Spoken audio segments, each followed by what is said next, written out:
この番組はご覧のスポンサーの提供でお送りします。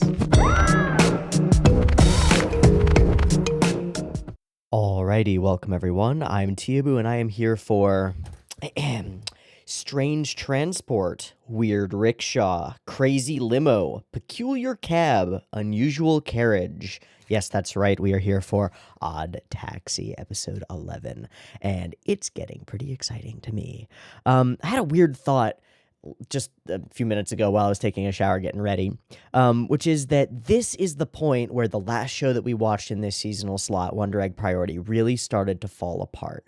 And Odd Taxi is doing the exact opposite, where Wonder Egg Priority started introducing new elements and trying to create this finale that would have some kind of emotional impact by introducing all sorts of new and weird things and trying to make the story more complex. Odd Taxi seems to be getting simpler and simpler. The only complexity here is that we're taking all the elements that have been set up in the previous episodes and bringing them up and finding out more about them and putting them on a collision course toward each other. And I think it's fucking great from a writing perspective. Now, Odd Taxi has also been really fun because it's an enjoyable show to watch with really good pacing of the dialogue in particular.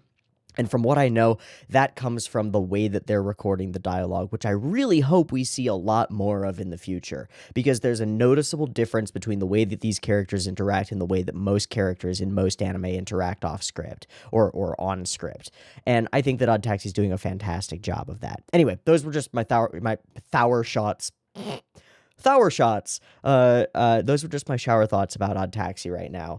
What's actually going on? Well, we rescued Kakihana, and we've got a heist set up, and we spent a lot of our time last episode dealing with that heist setup and getting Yamamoto sort of on board. I don't feel like he's really an ally, but he's he realizes he might lose to this taxi driver, and he might lose Mystery Kiss, which he seems to really genuinely care about, and we'll talk about that real soon.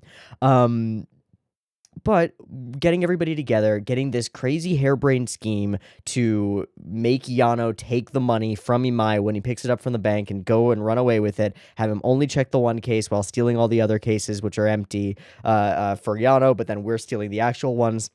And then there's a wrinkle to it, which seems to be a bit of greed from Dobu, where he wants to go back and get the last case as well and do a full wool over the eyes and fully destroy Yano's hopes. I feel like that's the thing that's going to get Dobu either killed or caught, and I'm excited to see it all play out. Regardless, the heist has been sort of set up, but there are some other wrinkles to the situation, one of which is that Sekiguchi is crazy good at cyberstalking, and so they know where Imai is living right now, and they might be able to just capture him beforehand or something. I don't know. I don't know how that plays into Otokawa's plans, because Otokawa be scheming, and he'd be scheming pretty effectively, I think. We also had some interesting conversations with some other characters in Shirakawa and other stuff, but all of that seems to pale in comparison to the news report, because on the news report we discover that Yuki Mitsuya, the Black Cat member of Mystery Kiss, is not in fact Yuki Mitsuya, the Black Cat member of Mystery Kiss. She's a lookalike. And that is a bit of a fucking wrinkle. Now, it's also an element that has been present throughout the story and has been a core thing that we've been wondering about. From Otokawa talking to somebody in his closet, to the webcam dashcam footage that shows a cat in it, to the convenience store footage that shows the cat in it and shows her getting back into his car, to all of the other shit that seems to be happening around that, to the question that's raised by the little game that all of the Mystery Kiss members played, where one of them put down, "I've killed somebody," and one of them put down, "I've disposed of the body," and we don't know if those are the same person. So we don't know how deep must this conspiracy go? Because I'm positive that Nikaido and, other girl, the one who catfished, Badger gamed, Kakihana, I'm positive they must know that, their team member is a different person she can't look exactly like her, right? She would only look exactly or close to exactly like her to like Otokawa or to us seeing them as animal people, but she's got to be a different person. She can't be like a twin, unless this is some weird twin fuckery. Ooh, that sounds bad. Let me backpedal. Twin weirdness. Unless this is some weird twin weirdness, but I don't think that this is the kind of story where that kind of sort of Deus Ex-y weird ass shit would be going on.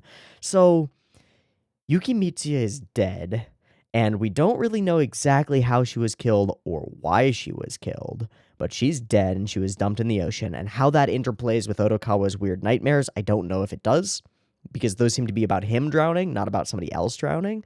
So I don't think he really knows about it, but he might. I mean, again, we don't know shit about Otokawa. He might be a fucking crazy CIA super spy hitman man, walrus. But I kind of doubt it at this point. I think he's just a boy.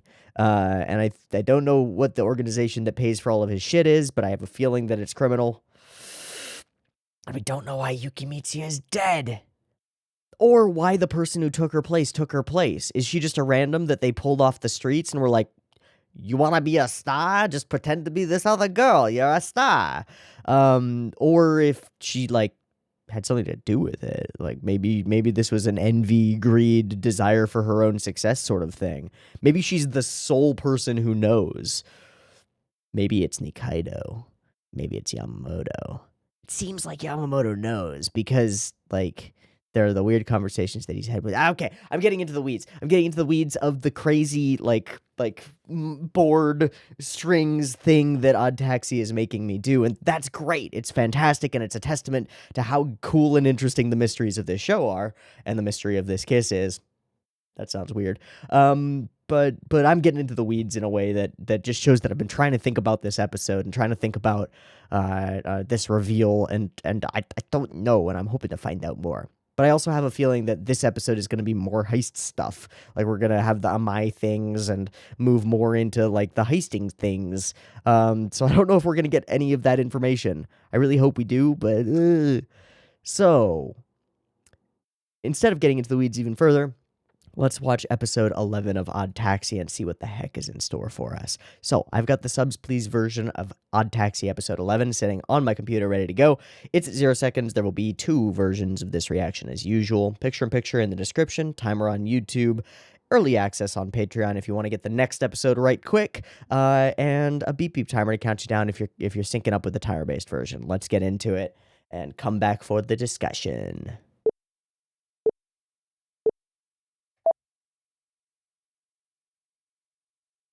Okay. Is my tea cool enough to drink? Yes.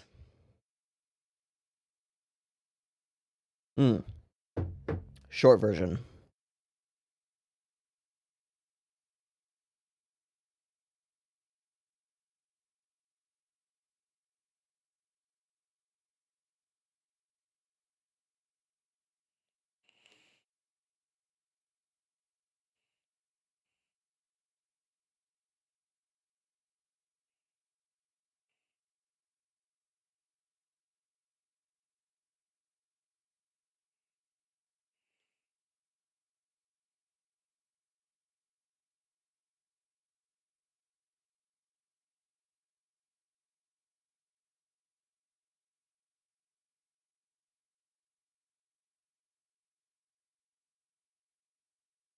Hi, Nikaido. Hi, Mitsuya. If we could go back to that day and okay, it's type A. Hard type A personality. Auditions. Right. Ah, that sucks. Okay. I'm just very cute.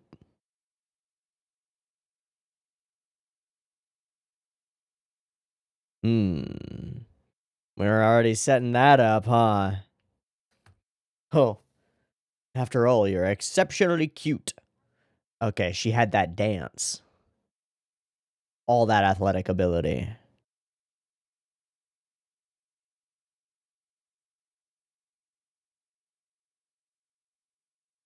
I want that thing as a little gif. Right. Damn, that's powerful.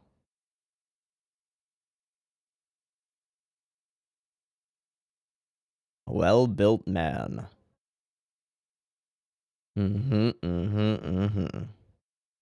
Ichimura, there we go, finally. Because you're the face.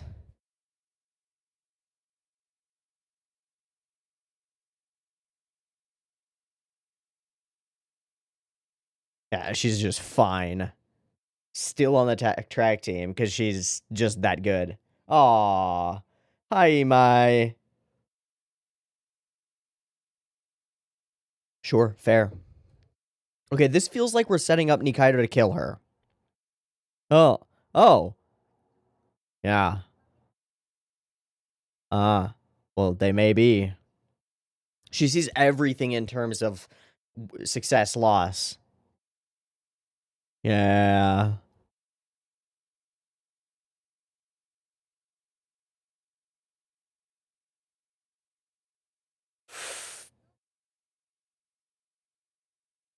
Ooh, what a reversal of...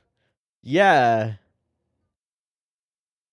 Okay, Nikaido has a really interesting world perspective.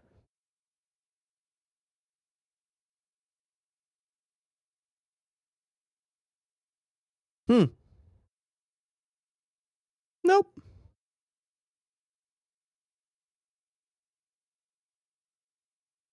What?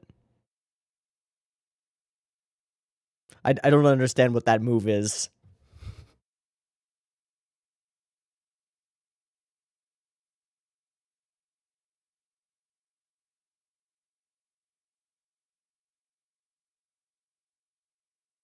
Hmm. Hmm.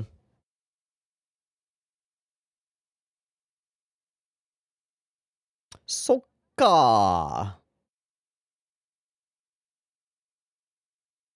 Ugh. I mean, that's great for her, but to Nikaido, that's gonna be like, ugh. Aww. Aww. Aww. But Nikaido feels that way toward Mitsuya. Cool. Does.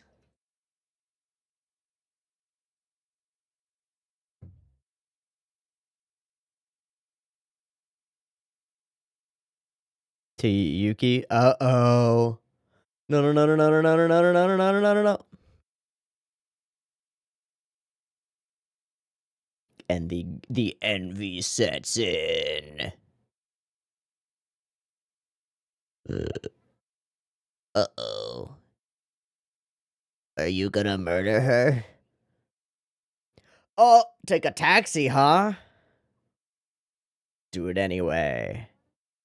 No, she's just gonna talk to her. Okay, okay, okay. Whoa! What? Oh! I thought you were just gonna talk to her.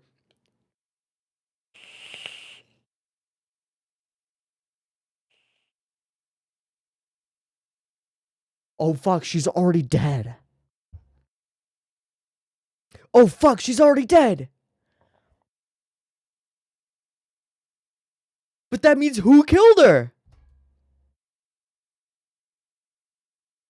What the fuck? So now they're accomplices. Oh, suddenly we are Tarantino. Oh no!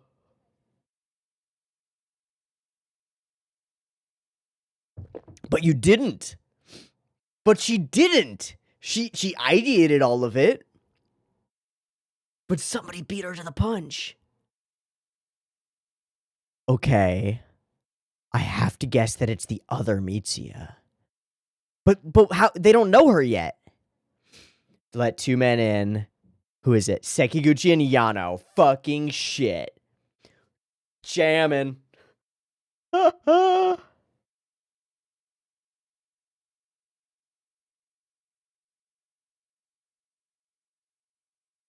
He's got evidence.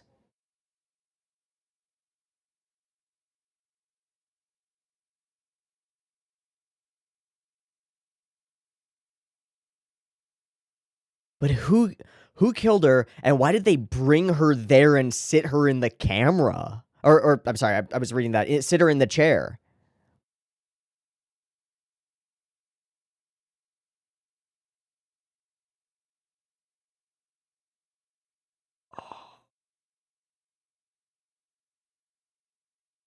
Oh, boy. And Sekiguchi just doesn't give a fuck.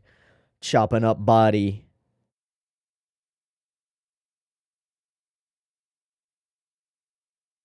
All right, there's that image we've seen many times.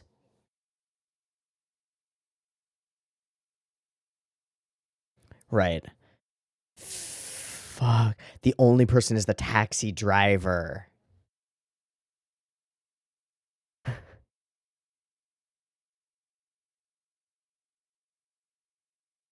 Okay, that's why there was the weird withdrawal.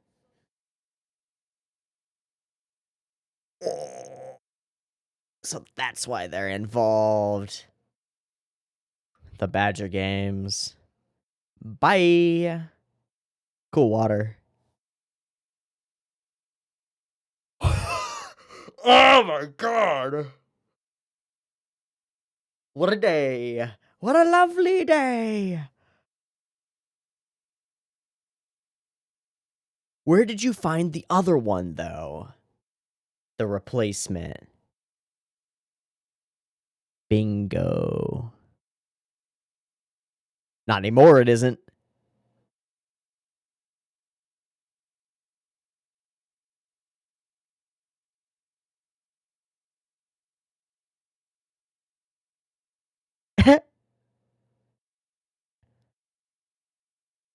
Poor Ichi. Yeah, she might show up again.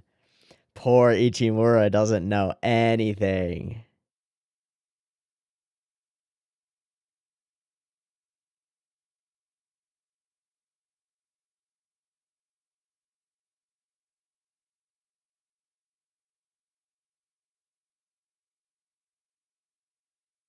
That's where that darkness we've been feeling from Nikaido is. Oh my god, what an archetype.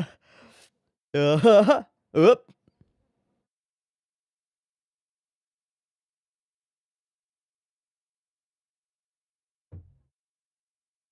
Mm-hmm. Yeah, where did you fucking come from?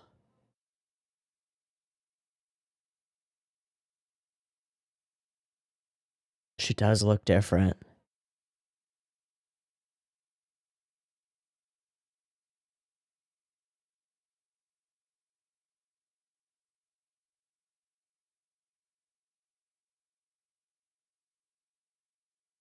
She is super cheerful. Wait, what? Wait, what?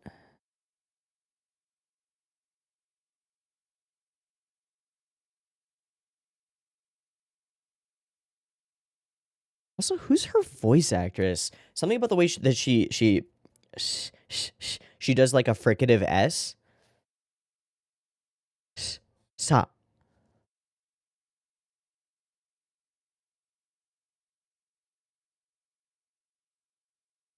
I'm suspicious of this girl.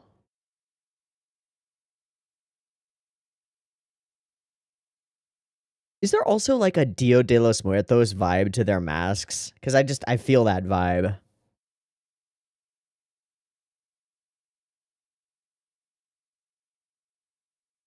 Hmm. I keep expecting to like recognize characters in the background. Hmm.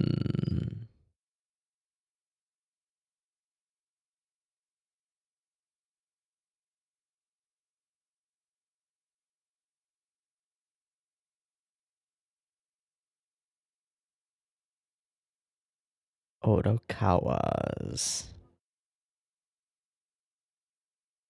And that's why they needed to find it. And that's why Yano knew. And that's why they were looking for it.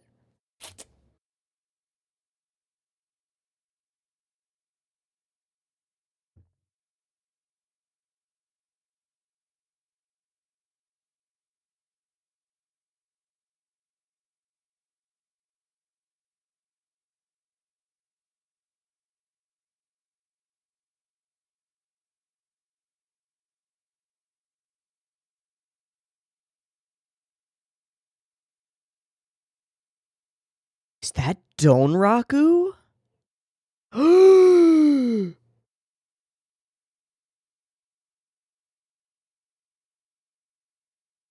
Is Tonraku the criminal or the fucking parents? I'm confused. I don't know. Holy shit. Oh, yeah, terrifying. Yeah, no, that guilt will fuck you up.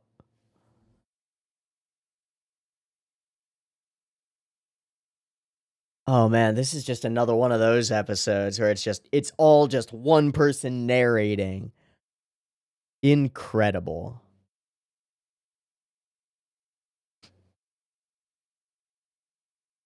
Oh.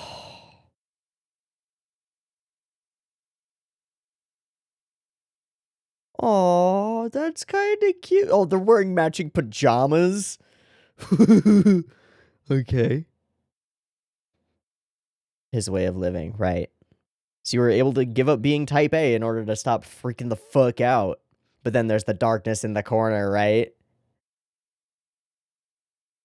Winter came suddenly.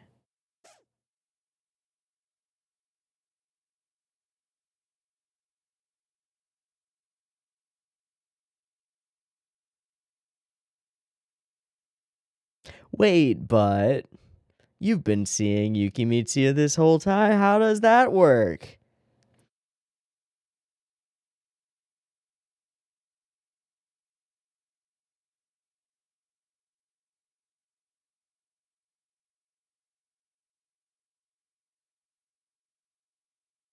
Wow, on the 25th. Is that the handoff or the... Okay, cool.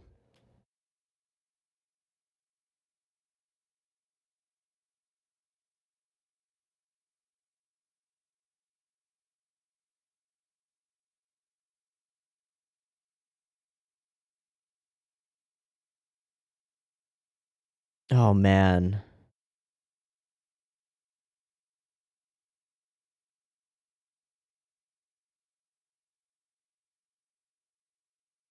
Oh, it's heist day?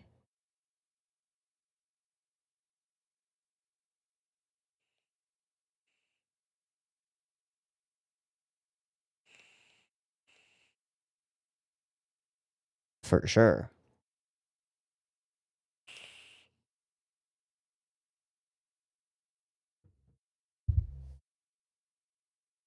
Ah. Ah.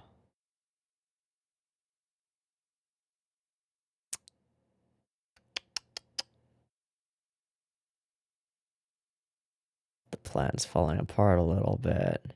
Daimon?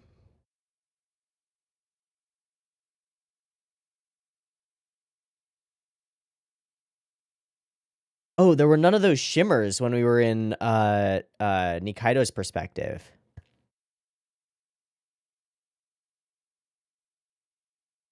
Oh, wow. They just have him.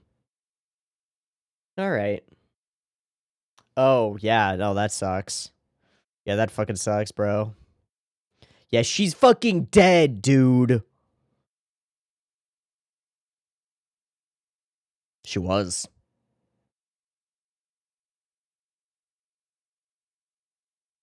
The only one who would notice.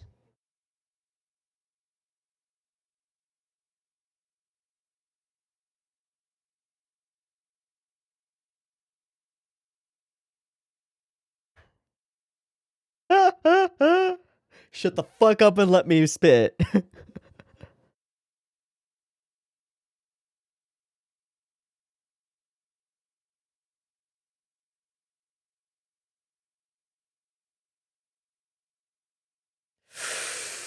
Ooh, awkward. So, like, what are they gonna do? What are they gonna do? Uh-huh. No. No, it's fucked. Yeah, you shouldn't have tried to cover it up. Oh, yeah.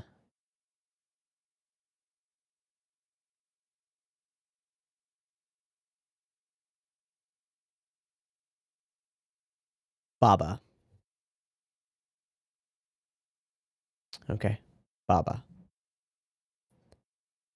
Well, I don't know about that, Nikaido. Oh, not with that attitude. I fucking don't like that guy, man.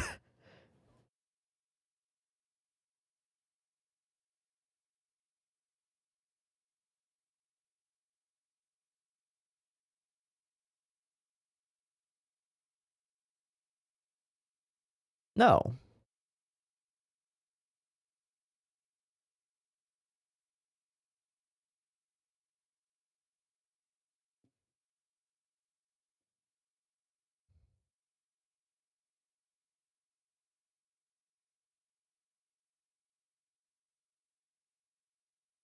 Hmm.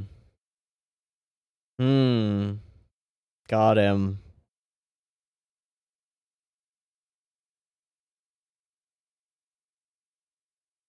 Oh.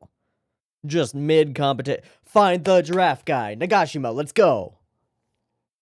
Find the giraffe guy. Ooh. Goriki. Detective Goriki. For another near the end of episode scene. Got him. Child was safe. Right? Because he must have been in it.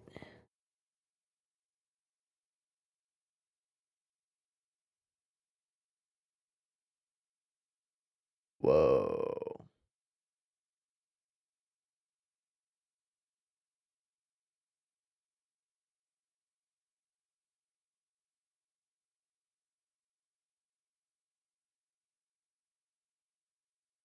Unless it was murder.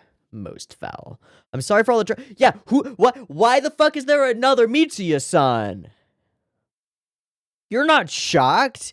There's another one. You replaced her.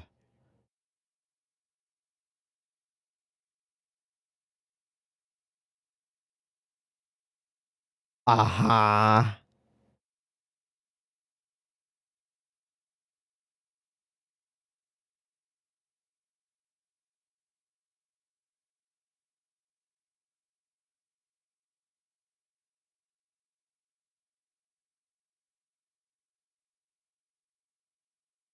I mean, that just makes you look really guilty, right? Yeah. Yes. Well.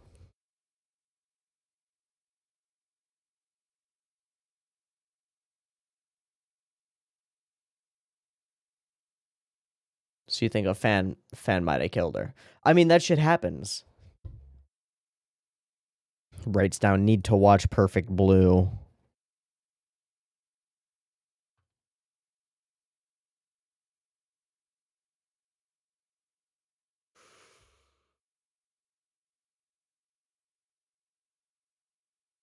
Her dad? Oh shit. Ma indeed. Donraku at the center. Hi. Mm.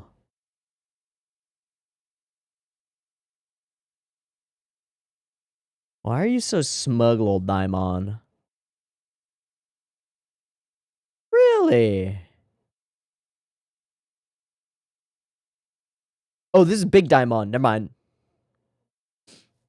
Never mind. Sorry, the glasses.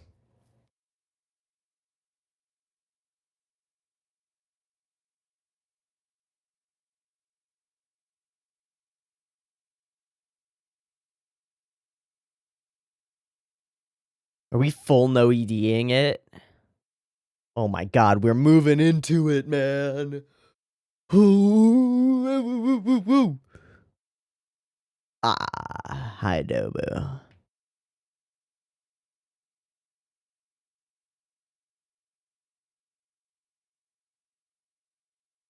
Physical therapist.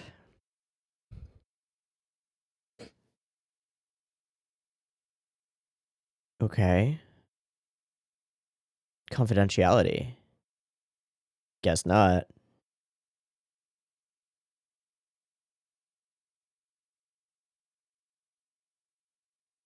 A benefactor?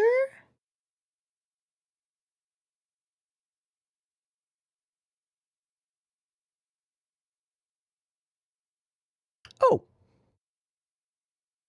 Uh-huh.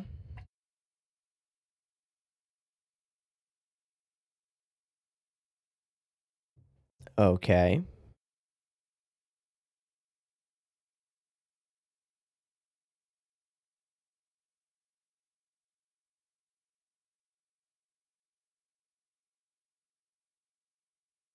Okay.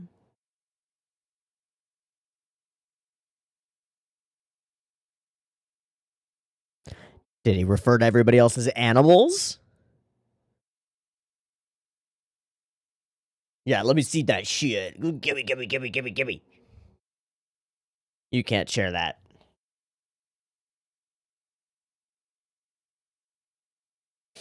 Fuck.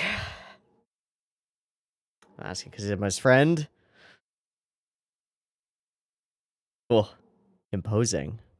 Yeah. That's what I thought. Oh, this is the...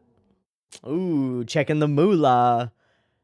On the chase, not enough. Ah. Ah. Ah. Oh, what a face from Tanaka. So, great that we end on a scene of Tanaka, because that's the first thing that I want to bring up, is that the first more than half, like 2/3 of this episode is very much like the Tanaka episode, where we drop away all pretense of telling a story and we have just one character narrate their part of it to us from their own perspective with their own weirdness. I also want to see some of the... No, you know what? The waviness is still there. So I guess that didn't go away. I was thinking that if the like wavy lines were gone, then that would indicate something to me about like seeing from Nikaido's perspective versus seeing from Otokawa's perspective, but it's not the case. I love her introduction of herself. It's so concise. I've hated losing, an ambitious child overflowing with vitality, and we immediately understand Nikaido-san, right? Her type A gotta win personality, which is then offset with this feeling like there's always someone better than me. God, what a horrible life to live, where you are built like you are innately built in a way that you desire to be at the top of everything. You desire to be the best at everything that you do, and you're not. Oh, ah, what a constant source of dread and despair, right? Like, how do you go through life like that without dying, without falling the fuck apart? I don't know. I don't know, because I'm not that person. I guess I hate him because he's kind of like me. I'm kind of like Baba. I don't really care about winning or being the best. So it's hard for me to directly relate to Nikaido, except as an archetypal character that I can understand as that archetype and understand what they desire. But it lays out very quickly what Nikaido desires. And the first half of this first 2/3 does a fantastic job of making a feeling to us like Nikaido is the killer, right? She has every motivation to do so, especially when Mitsuya is chosen to be the front girl, right? Oh, it's so good. And seeing it from her own mind, in her own motivations, it makes all of the sense in the world. But I actually believe her as a narrator. The way that she reveals so much about herself makes me think that she's not just falsifying information for our purposes, but is actually telling us the true sequence of events that happened. Which means that I don't think she killed her. I think she was planning to, and she walked in the door, and she was already dead. So who did it? Well, it wasn't Yamamoto. I don't think it was Ichimura, because she doesn't know. Like, I really believe that she doesn't know. I think it was the other cat girl who got number 4 and was so excited and happy about being an idol and making it. And one of the girls looked a lot like her. So she came up with a crazy scheme. Oh, but how did she know? None of it makes sense. It doesn't make sense. I don't know. But we set up this tension so beautifully, visually and through the dialogue. This tension between the real Yuki Mitsuya and the fake Yuki and Nikaido. Okay, so what are the elements that make Yuki Mitsuya not look like the other girl? So the other girl has the flop of hair in the middle, which the real Yuki does not. Yuki has less like whiskerness here, and she's got the earring, and her ears I think are a little pointier. And then her eyes, of course, it's her eye shape that are more like serious. She's got that classic like angled down. Fuck, I forget what you call it. There are two classical eye shapes, and I've fully forgotten it. Tsurime and Tareme. These are Tsurime are the upward pointing, slanted, which symbolize, of course, strong will, arrogance, pride, all of those things. And then Tarime are the drooping soft eyes, which we see precisely the difference here, right? More open, more childish, more like likable, more cute, right? More serious, more adult, more like focused, and also the kind of eyes that we use for villainous characters. But this is just, this isn't that she's villainous, it's that she's focused and serious and things. And that's exactly how we see her.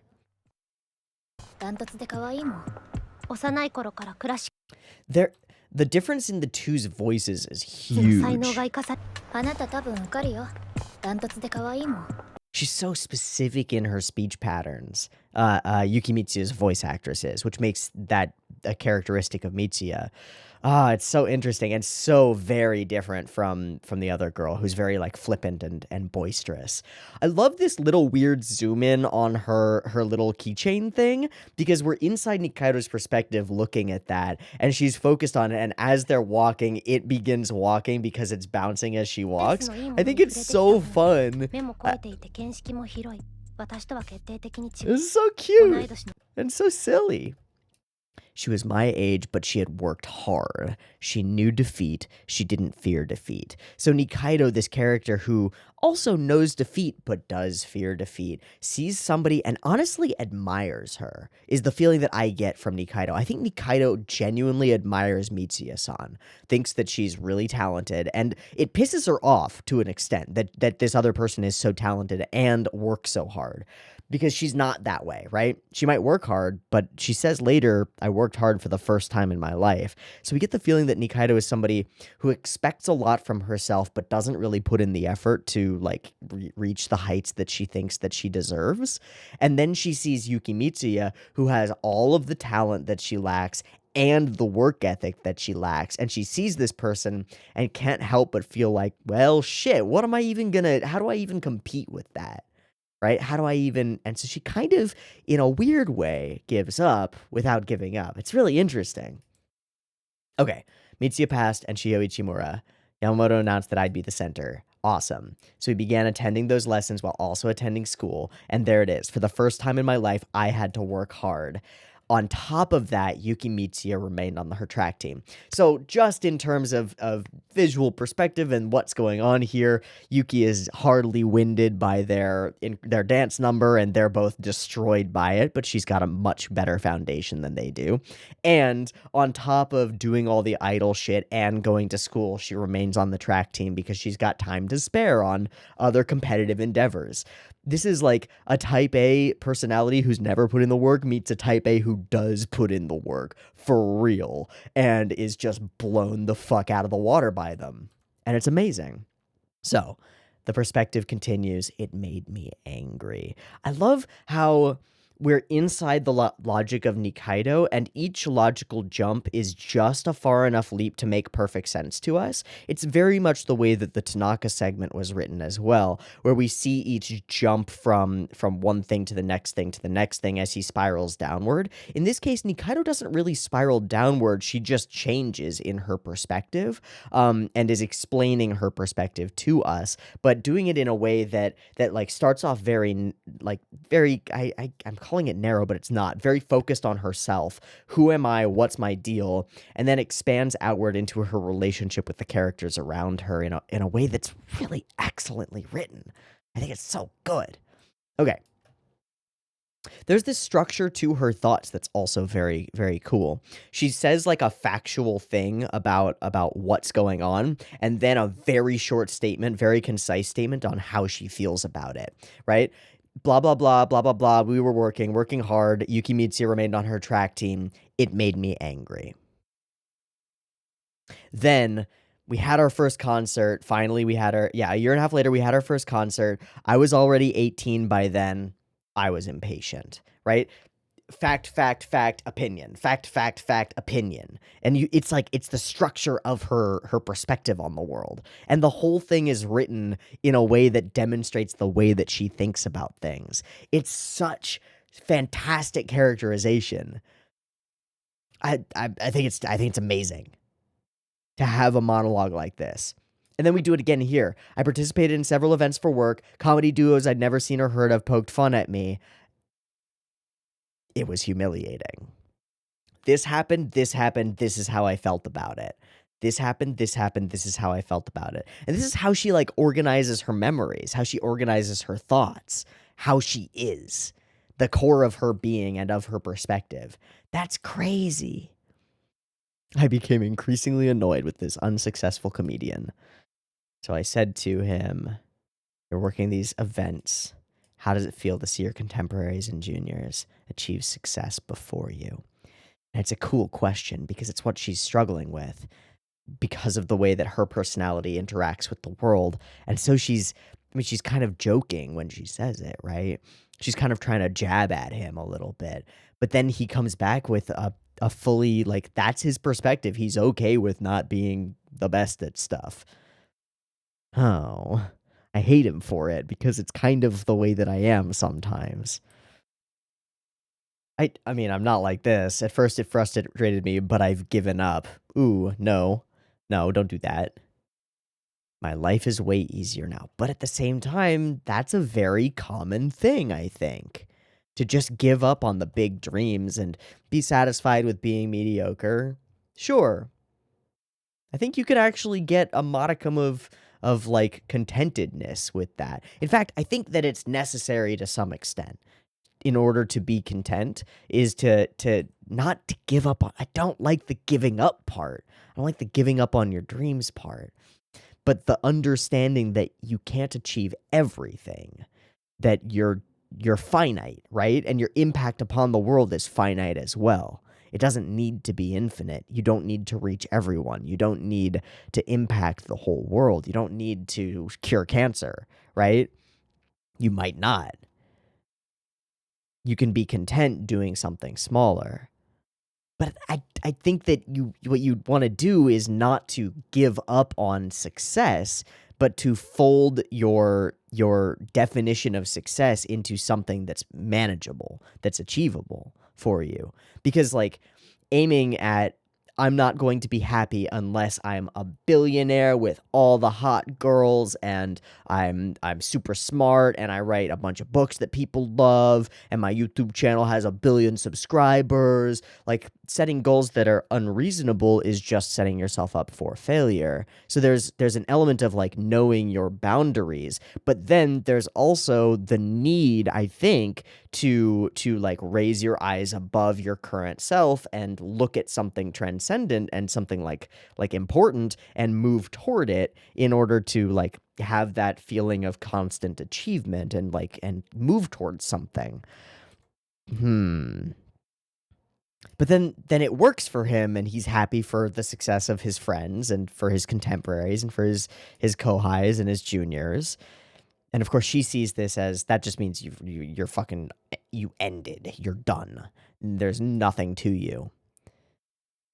But there's like a weird match between them in that way, right? She sort of envies that ability to not care so much because of what we've set up about her, that she's very type A and wants to be at the very top of everything, but her abilities don't match up with that. And neither does really her work ethic. She just desires it without really like putting everything into it until the idol group, which she does put everything into, and then still isn't good enough because they take it away from her and try to hand it to Mitsuya, who has more talent and more work ethic and honestly deserves it. Like she does. The reason that Nikaido is the front girl is because she's cuter. That's it. As far as we can tell, that's it. She gains the respect of her peers, though, and we'll get to that scene in a second. That scene by the in the playground, and I think that's a really interesting scene because they do respect her, and that's super fascinating. but it's not enough for her to be the best, and she desperately wants to be the best. So she wants to learn something from this perspective that Baba has. And whether I personally agree or disagree with it, they work in a weird way. The two of them.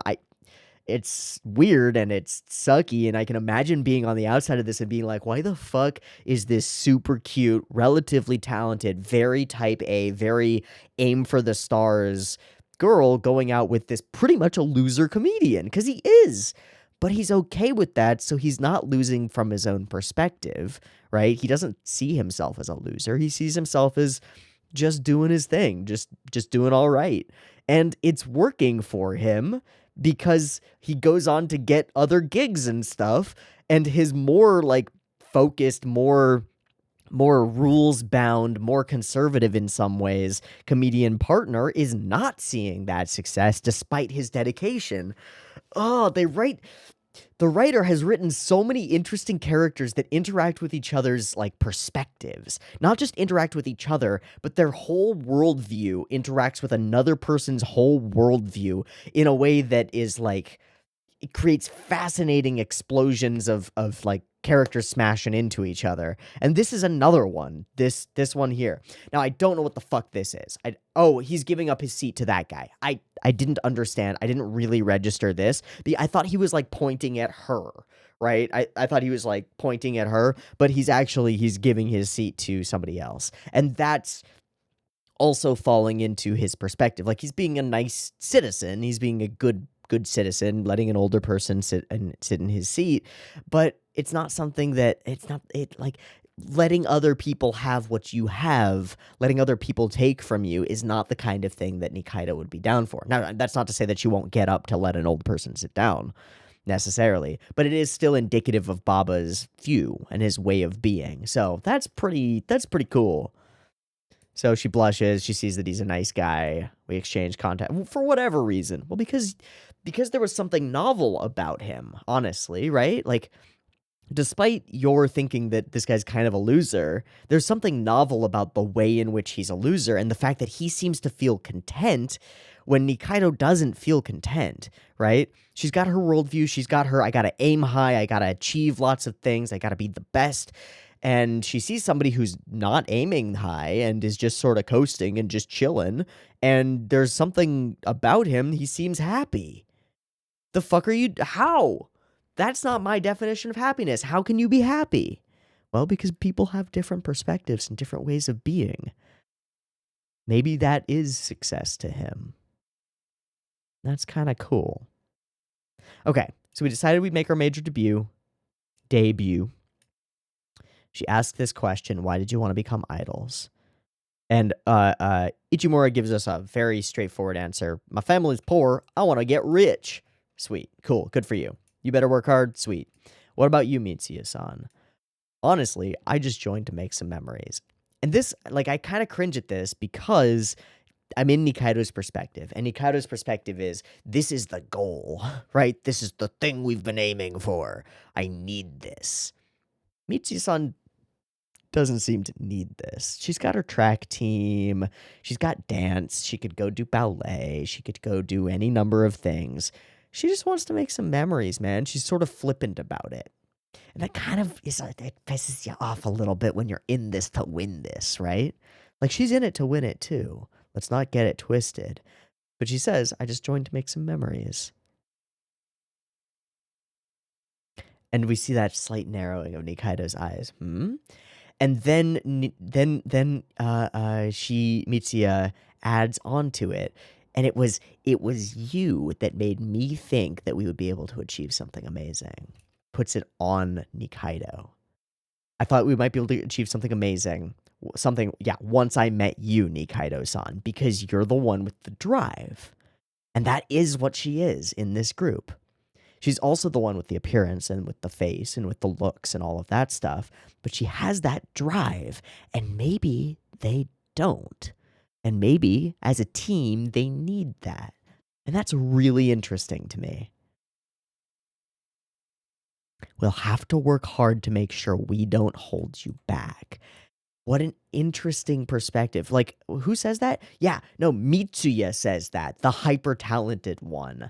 we'll have to work hard to make sure we don't hold you back. And it's a full flip of Nikaido's perspective because she felt that way, right? And now she's getting this respect from her peers. That's crazy to her.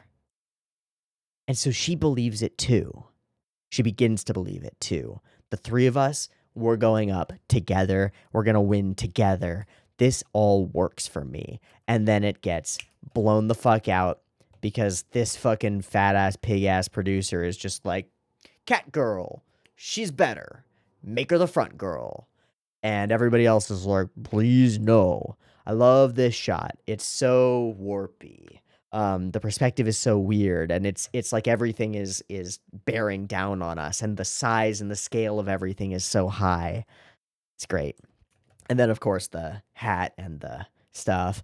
I asked her to meet me, make a lame request, and I don't think, like, we don't see anything, right? We don't see another character walk by. We don't see anything. We just have this. And even here, we can see that there's something very wrong. But it's not that wrong until we get closer. It's such a good, shocking scene, and she is dead. Already dead, and Yamamoto finds her. Did you kill her? No. But I was planning to. And she tells him all of it, and she says that it's the truth in her own mind, in our perspective. And I think we have to believe her. And that's amazing.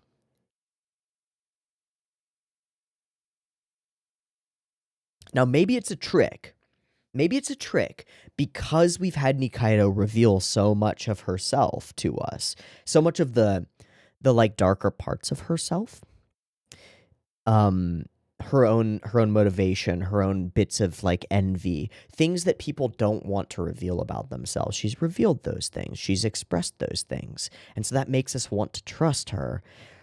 Especially the thought that like she was planning in fact to kill her, which is almost as bad as actually doing the thing, is having the plan to do the thing, right? Makes us believe that she didn't do it.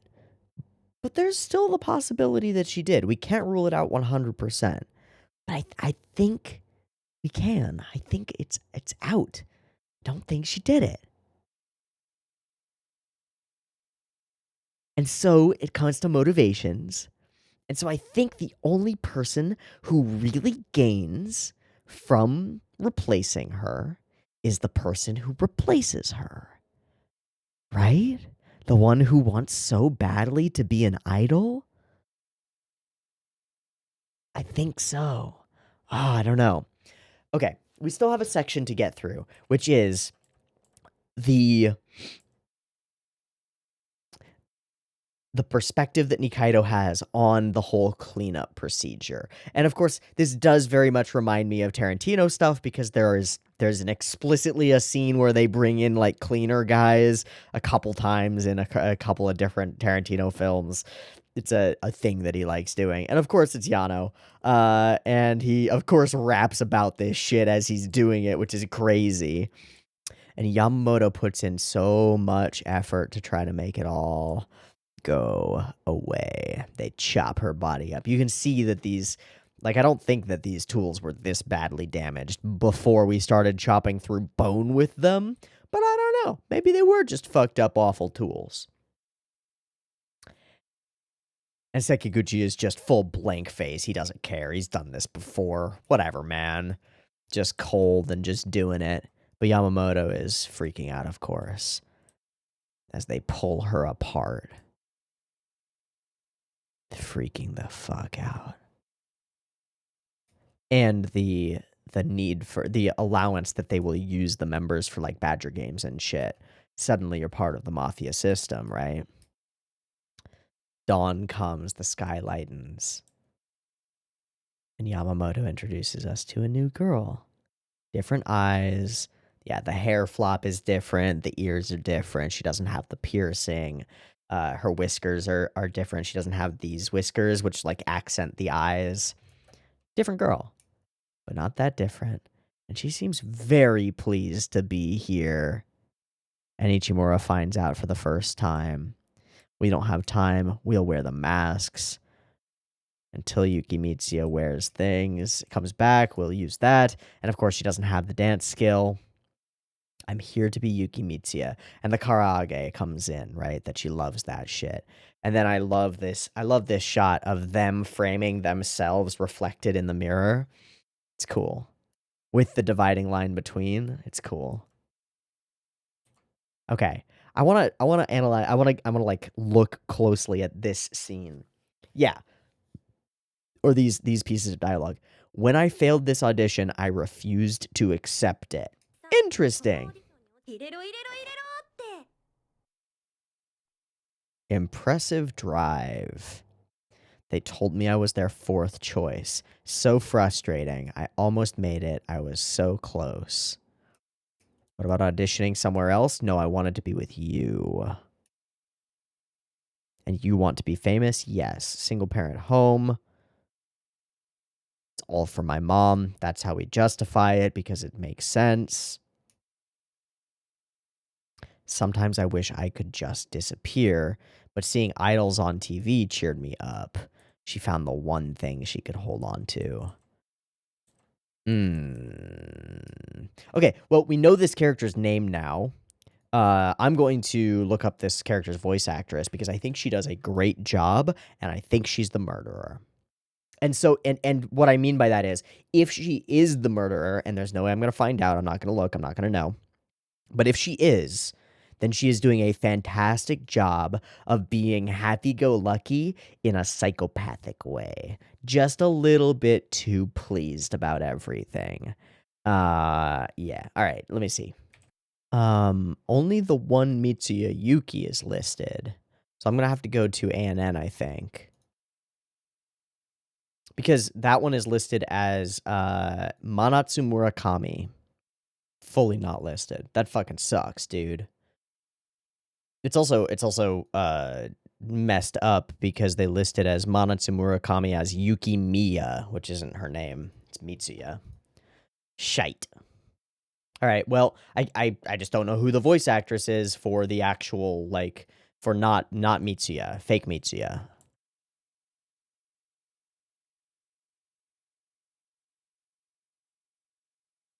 We could have done better. Oh, are any of the other 5 of interest? No, they're all randos who we don't recognize. Cool. Except for Imai, of course. And then, of course, every time I see these scenes of people walking by, I'm like, where's Tanaka? Where's everybody that matters? Nothing. So we assisted, we told them the story, and it was all centered around the taxi driver. So all of these threads come together in this moment, and we discover that there was a relationship between her father and a criminal organization, and the double reveal to us, Donraku is involved in criminal organizations, and Donraku is in fact Yuki Mitsuya's father. Something else really interesting about this. We haven't seen... I think the only family we've really seen was Tanaka's family, right? And we didn't really see that much of his brothers and of his brother or his father, but I think they were all the same sort of species. Donraku is a monkey. Yuki Mitsuya is a cat. If he's her dad, that doesn't work. But if Otokawa sees Donraku, and if Otokawa sees Yuki Mitsuya, and the two are completely separate and he has no idea that there's a relationship to them, but Donraku reminds him of a monkey, and so he thinks of him as a monkey, and Yuki Mitsuya reminds him of a black cat, and so he thinks of her as a cat. Right? I think it makes sense. And I think Goriki's about to find it out. Very cool. Okay, then we have this spiral into fear and stress and anxiety. The pressure of having a murder on your shoulders, or at least the cover-up of it. The pressure of lying. I mean, everybody has lied. All humans do. And I think everybody has felt some degree of the fear of being found out in a lie. I think very few of us have lied to this degree. very few of us have a murder or a covered up murder in our past that we're trying to like keep covered, right? But the feeling of fear and that feeling of isolation and the feeling of anxiety and what she says, what if somebody already knows? What if somebody taps my shoulder from behind while I'm walking around? I love that so much because it's such a specific weird thing, but it's the kind of fear that you actually get as you're in a like high strung, high cortisol, very anxious state of being, like hiding something or lying about something. What if somebody walks up to me and taps me on the shoulder and goes, "I know." Ah, ah, terrifying. But an irrational fear, very specific, rather than what if the police show up at my door and tell me we know, right? Like that's a more rational fear, is that the cops will figure it out, not that some random stranger will show up and talk to you. But that's not like rational doesn't play into it. Fear is fear, and fear is bad, and it's not fun. We see her descent into that kind of fear. Sweating, shaking, I wished to turn back time. But it was Baba who saved her. Baba who supported her. I was simply saved by his existence. And there's a shot right after this that I absolutely love. I hated to lose in his way of living permitted that. I love this shot. I love it so very much because we have this, right? Bright and happy, matching clothes, being all happy, bright and well lit and colorful. Yay! Woo! Yay! Wow! Yay! And this is what's really going on here. A little bit less than 50% of her entire perspective, her whole viewpoint, is being shoved off to the side, but there's darkness there, creeping darkness. And I love this angled beam of light that sort of cuts through it and like melds them together a little bit, because it's so exactly how it feels when you've got bad things that you're pushing away from like being happy, and you know that they're there, and they worm their way up. And the fact that there's this dark green plant over there, this growing thing, is super good metaphorically, because that's how it feels. It feels like it's a twisting vine or thorns, right? Like a bramble bush growing up inside you that you're trying to do everything you can to look away from and to not see. And you can function pretty darn well. You can pretend really, really excellently. We're great at pretending. It's a survival instinct to pretend that that fear isn't there, but it is. And it grows just like a plant. It keeps growing. Its roots go deeper, and it becomes more and more a part of you the more and more you ignore it. And so I love this scene a lot. I love it a lot.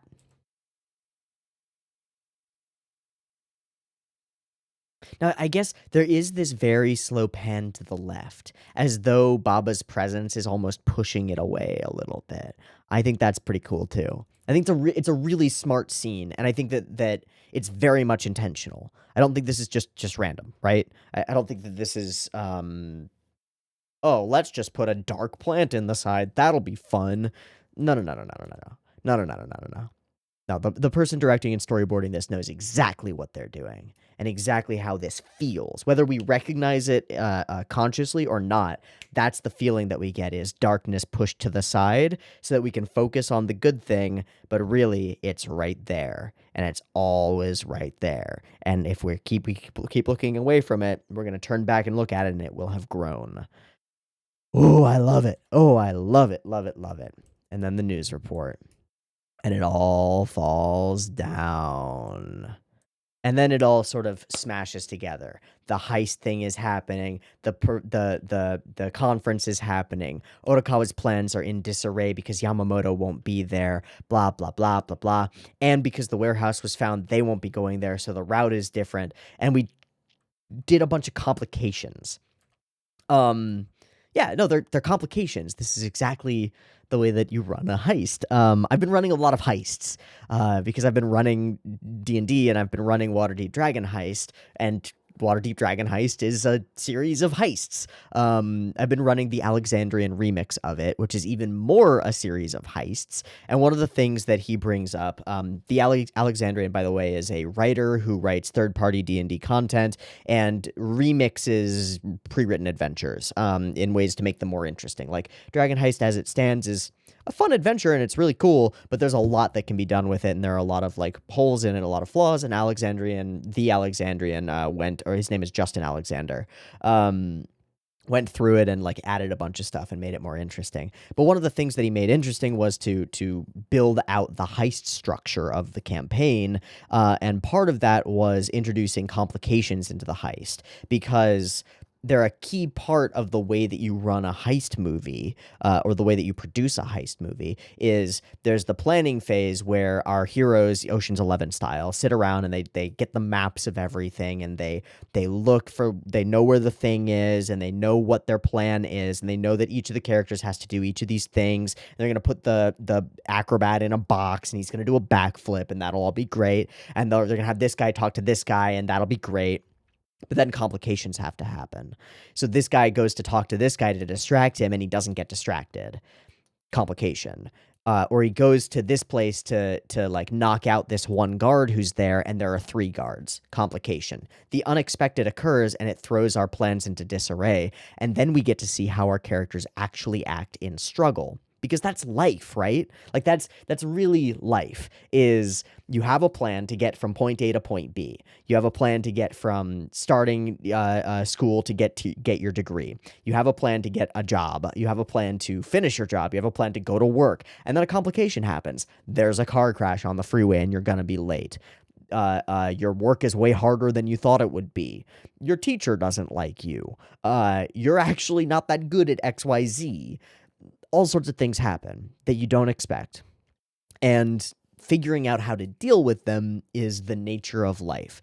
So if we're having a heist story, we might as well have it be kind of realistic, and not realistic in like a bank robbery, because bank robberies are weird, and they often go rather smoothly because bank staff don't want to like fight you. They often go rather smoothly. But we want it to be more like a life story, right? Like a story of how we get from point A to point B. And that requires struggle, and that requires complications, because if everything in a heist movie just goes according to plan, it's a really boring short heist movie. And so having complications from the outset for all of our characters, everything got complicated for everyone, I think is wonderful. And I think it's really cool that we're going into this heist with things already going wrong, because it means to me that things are going to keep spiraling out of control, and the domino effect means that everything is going to go wrong, and Orokawa and Dobu and Yano and all these characters that we've set up all these things about and all of these perspectives are going to clash in ways that we cannot predict. And that is very, very fun and very, very interesting. And I think it's a basis of a really cool story.